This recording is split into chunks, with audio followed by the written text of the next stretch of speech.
Good day mga ka-wheelchair.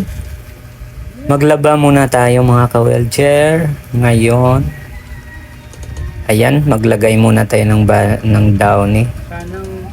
Pero bago yan mga ka-wheelchair, magandang balita muna ako sa inyo. Ang tamang kaibigan.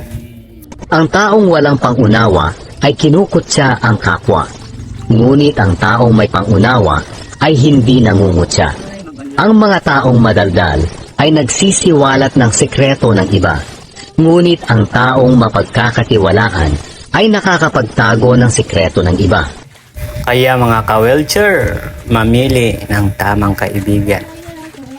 Yung may takot sa Diyos. Thank you mga ka-wheelchair. Don't skip the ads mga ka-wheelchair. Paspasan na to, magsasampay na tayo mga ka-wheelchair. Ayan.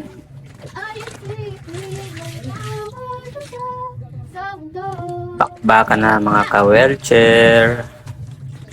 Pagkatapos niyan, isasampay.